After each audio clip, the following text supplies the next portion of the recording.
In the shadowed depths of Erendor's mist-laden forest, the air trembled with the weight of an approaching army. At its helm strode Kael, a human warrior from the rugged lands of Valdor, his blackened steel armor glistening with morning dew. The runes etched into his sword glowed faintly, a testament to the ancient craftsmanship that had forged it, and the blade hung heavily at his side, a constant reminder of the battles he had endured. Beside him, bound in shimmering chains of enchanted silver, walked Lysandra, the queen of the Elthari. Her azure hair cascaded over her shoulders like a waterfall of sapphires, catching the dim light and shimmering with an otherworldly glow. Her eyes, sharp and defiant, burned with a fire that refused to dim even in the face of captivity. The Elthari were a proud race, their kingdom perched high in the crystalline spires of the Ether Mountains, and Lysandra had ruled with an iron will, her beauty matched only by her ruthlessness in battle. Yet here she was, captured after a brutal skirmish that had left her royal guard decimated, her fate now resting in the hands of this human intruder. Kael had not sought this confrontation with a light heart. His mission, decreed by the Human Council of Valdor, was to secure peace by any means necessary, a directive born from the Elthari's recent raids on human settlements that had left villages in ashes and families displaced. The warrior's broad shoulders bore the weight of countless scars, each a story of survival, and his stoic demeanor masked a man weary of war.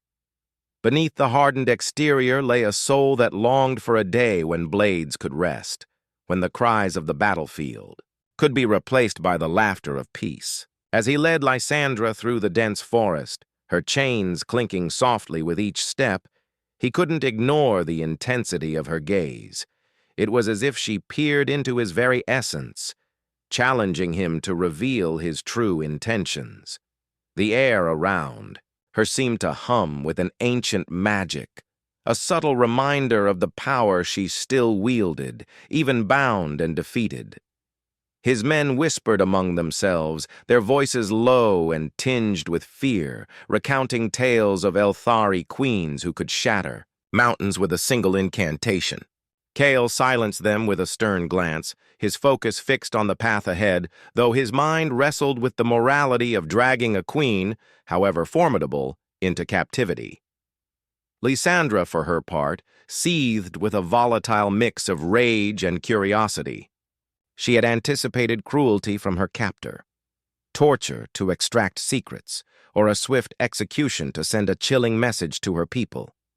The humans of Valdor were renowned for their harshness, their lands scarred by centuries of conflict with the other races of Erendor.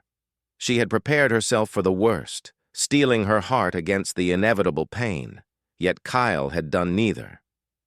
When her guards fell in the skirmish, he had raised his sword only to lower it, ordering his soldiers to bind her rather than deliver the killing blow. As they marched through the forest, he paused to offer her water from his own flask, a simple act that caught her off guard.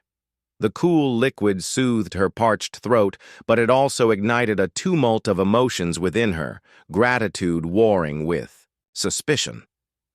Was this kindness a cunning ploy, a way to weaken her resolve before delivering her to some gruesome fate in Valdor's dungeons? Or was there something more to this warrior, something that defied the stereotypes she had long held? About his kind? Her pride kept her lips sealed, her expression a mask of regal indifference, but her mind raced with questions she dared not voice. The journey to Valdor's stronghold spanned 3 grueling days, each marked by an uneasy truce between captor and captive. Kael's men set up camp each night beneath the canopy of ancient trees, their fires casting flickering shadows that danced across the forest floor. Though Lysandra was secured to a sturdy oak with her chains, Kael ensured she was given a coarse woolen blanket against the chill and a portion of their meager rations, dried meat and hard bread that tasted of the road. She watched him closely during these moments, noting the way he tended to his soldiers' wounds with a gentleness that belied his warrior's frame, the way he spoke to them with respect rather than barked commands. It was a stark contrast to her own rule, where obedience was demanded and dissent was met with swift, unyielding punishment.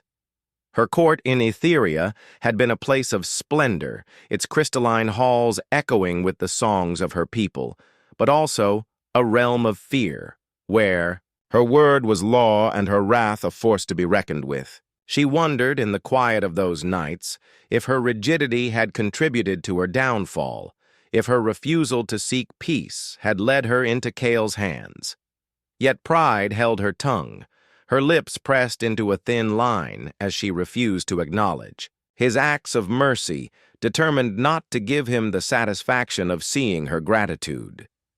As they neared the stronghold, the landscape shifted from the wild, untamed forest to the cultivated fields of human civilization, the first signs of Valdor's resilience against the harsh world.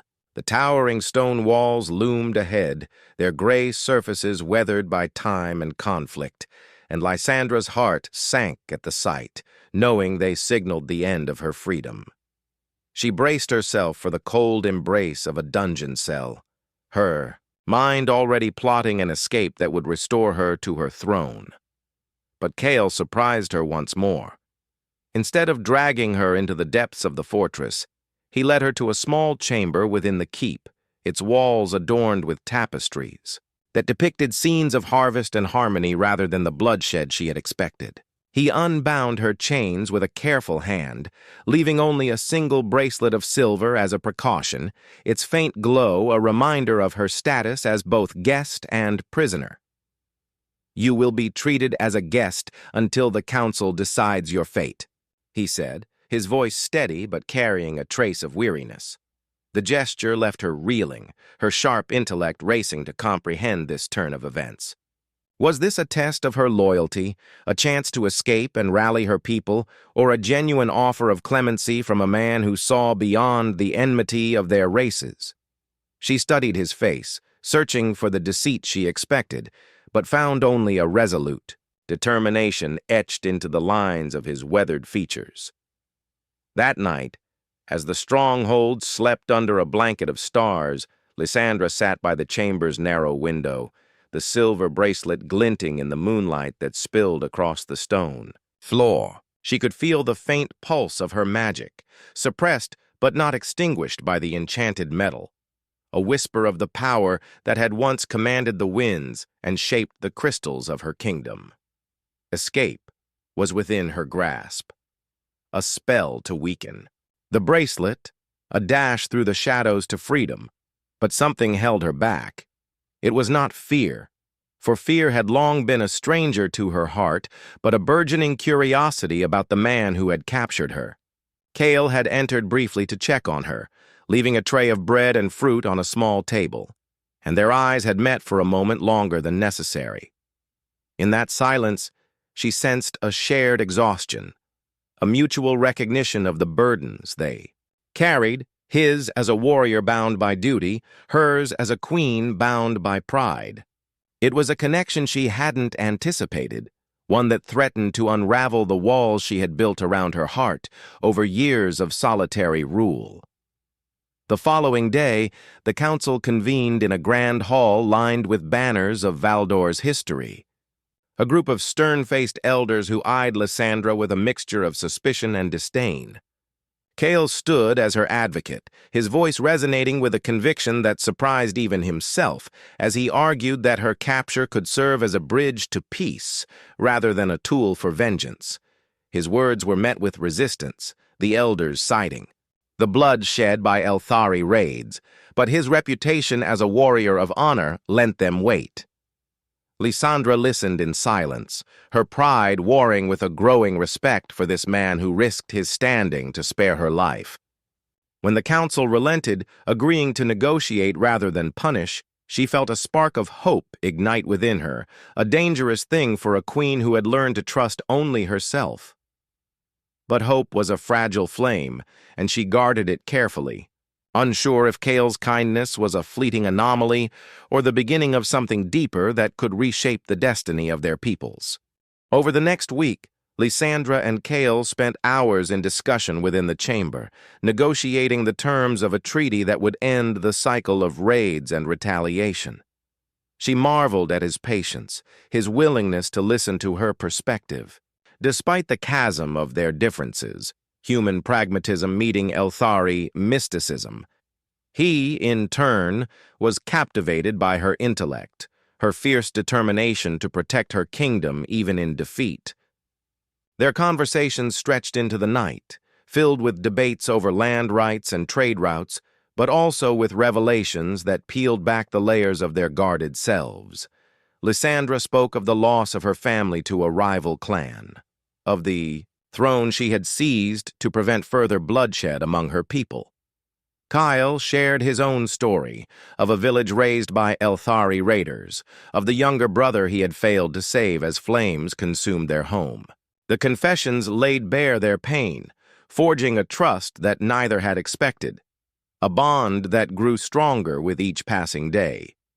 One evening, as they walked the stronghold's battlements under a sky streaked with the colors of dusk, Lysandra revealed a secret that weighed heavily on her soul. The Elthari's magic was fading, their crystalline spires dimming as the source of their power waned. It was a crisis she had hidden from her court to protect her reign, a vulnerability she now entrusted to Kael. He listened intently, then offered a solution. Valdor's engineers could assist in restoring the crystals, blending human technology with Elthari sorcery.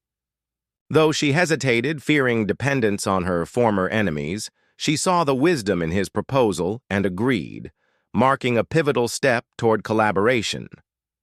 Their alliance deepened over the weeks that followed as joint efforts to restore the crystals began. Kael worked alongside Elthari mages, his practical knowledge complementing their arcane skills, while Lysandra mediated between her skeptical court and the human delegation, her authority tested at every turn. Tensions flared as the project progressed. Skirmishes broke out between Elthari nobles, who saw the human presence as an insult, and Valdor's soldiers who bristled at the Elthari's arrogance. An assassination attempt on Kael, orchestrated by a rogue faction within Lysandra's court, nearly shattered the fragile peace, a poisoned dagger grazing his arm before guards intervened. Lysandra's swift justice, exiling the conspirators, quelled the unrest, but it also solidified her rule, her people witnessing her willingness to protect the human emissary. The act bound her to Kael in a way she hadn't foreseen. Their nights spent poring over ancient texts and blueprints turning into moments of quiet camaraderie. Laughter echoed in the halls as they shared stories of their pasts. His tales of childhood mischief, her memories of mastering magic, building a foundation that transcended their roles as warrior and queen. One fateful evening as they tested, a restored crystal in the palace gardens, a surge of magic illuminated the scene, revealing a hidden chamber beneath the crystalline floor. Inside, they found relics of a forgotten alliance between humans and Elthari, proof that peace was not a new dream, but a legacy worth reclaiming. The discovery inspired hope, but it also drew danger. Rival factions, both Elthari and human, sought to claim the relics for their own power. Lysandra and Kael led a small band to secure the chamber, facing traps of enchanted stone and shadowy assassins sent by the disgruntled factions. In the chaos, Kael took a blade meant for Lysandra, collapsing with a groan as blood stained the ancient floor. Her cry pierced the air as she knelt beside him, her hands glowing with a healing magic she hadn't wielded in years, the power flowing to mend his wound. As he opened his eyes, their gazes locked, a silent acknowledgement of the bond that had grown between them, a connection forged in the crucible of danger. Kael's recovery brought them even closer, his confinement to Lysandra's quarters in Elthari, allowing her to tend to him with a gentleness that belied her warrior's spirit. She brought him herbal teas and sat by his bedside, their conversations turning from strategy to personal dreams. his hope for a family, her longing to see her kingdom thrive without war. The nights were filled with quiet moments, their laughter a soft melody against the backdrop of healing. When he was well enough to stand, they returned to the hidden chamber, vowing to protect its secrets together. The relics became the cornerstone of their treaty, a symbol of a past worth reclaiming, and their efforts bore fruit as Etheria's crystals glowed brighter and Valdor prospered with Elthari trade. The alliance stood as a beacon to other realms, a testament to what could be achieved when enemies became partners. Yet challenges remained on the horizon. A rogue Elthari sect, led by a disgraced general who had once served Lysandra, plotted rebellion, believing the human alliance defiled their heritage. Kael uncovered the plan through intercepted messages, risking his life to warn Lysandra, and together they confronted the rebels in a tense standoff within the crystalline halls. Her command to stand down, backed by Kael's steady presence, turned the tide, the general's forces retreating in the face of united resolve. The victory was bittersweet, with casualties reminding them of war's cost, but it strengthened their bond. In the aftermath, Lysandra removed her silver bracelet, a sign of the trust she now placed in Kael, and placed it in his hands. "You have my freedom," she said, her voice soft but firm, "and my heart." He smiled, a rare expression that broke through his stoic mask, accepting the gift as a commitment to a shared path forward. The years that followed saw a golden age dawn over Arendor, their alliance a model for other warring factions. Children of both races played together in the streets of Etheria and the fields of Valdor, their innocence a promise of a future free from hatred. Lysandra and Kael, now partners in rule, faced each challenge with united strength. Droughts, diplomatic disputes, and the occasional border skirmish always emerging stronger. The forest of Arendor, once a battleground, bloomed with life, its trees bearing fruit that fed both peoples. One night, under a sky ablaze with stars, Kael proposed a formal union, kneeling before Lysandra in the garden where their journey had deepened. With tears in her eyes, she accepted, her voice steady with conviction. Their wedding united the kingdoms in a ceremony that echoed through history as the day enmity ended, the crystalline halls filled with the songs of peace. Yet, as they danced beneath the glowing spires, a shadow loomed on the horizon. The relics had hinted at a prophecy, its final lines now clear. A darkness would rise to test their union. Scouts soon confirmed the threat, a horde of shadow beasts emerging from the eastern wastes, led by a figure cloaked in darkness. Lysandra rallied her Elthari warriors, their magic flaring like beacons, while Kael summoned Valdor's army, their steel gleaming under the sun. Together they devised a strategy, blending human tactics with Elthari sorcery, and met the horde at the forest's edge. The first clash was brutal, Kael's leadership guiding them through the chaos as Lysandra's spells turned the tide, her azure hair whipping in the wind as she commanded the elements. The enemy leader, revealed as a fallen Elthari prince, exiled for dark magic, escaped, vowing revenge and leaving the battlefield strewn with the fallen. The victory was costly, with losses on both sides that weighed heavily on Lysandra and Kael's hearts. They mourned together in the palace gardens, their shared grief a silent bond as they buried their dead and fortified the borders.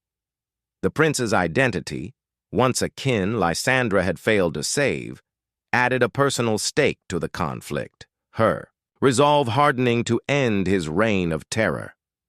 Weeks later, the horde returned, stronger and more cunning, their numbers swelled by dark sorcery. The battle raged across the crystalline plains, with Lysandra and Kael fighting side by side, their movements a synchronized dance of steel and magic. When the prince nearly overwhelmed her with a surge of shadow, Kael's intervention saved her, though it left him gravely wounded, his blood staining the ground as he fell. Desperate to turn the tide, Lysandra channeled the crystal's power.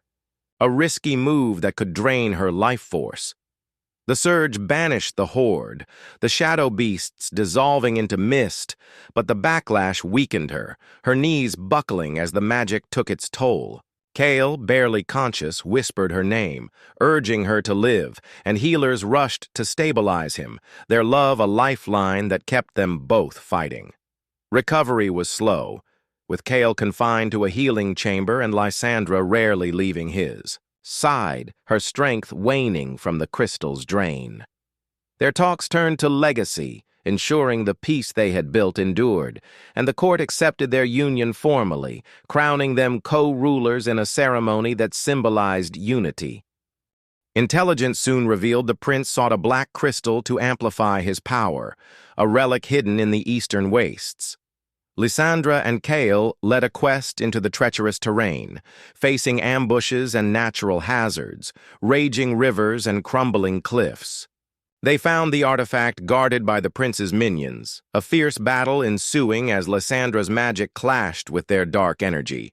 She shattered the crystal with a spell, but the backlash drained her further, her body trembling as Kael fought off the remaining foes. He carried her to safety. Their return to Elthari met with celebration, though the prince's laughter echoed in the distance, hinting at a deeper plan.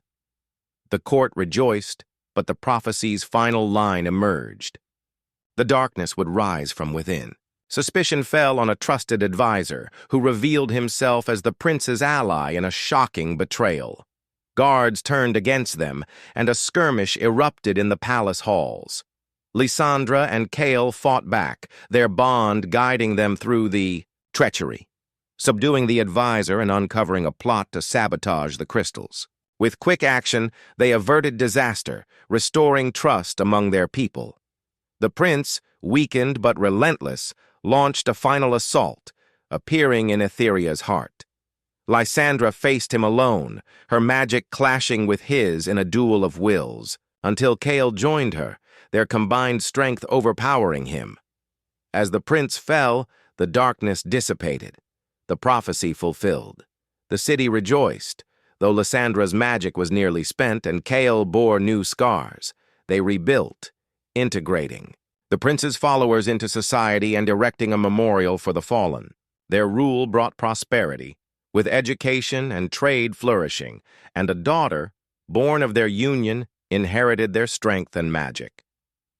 As they aged, they passed the throne to her, retiring to a quiet life. On their final day, watching the sunset over Elthari, they held hands, their story ending in peace, a tale of kindness that transformed a world, its legacy etched into the crystals forever.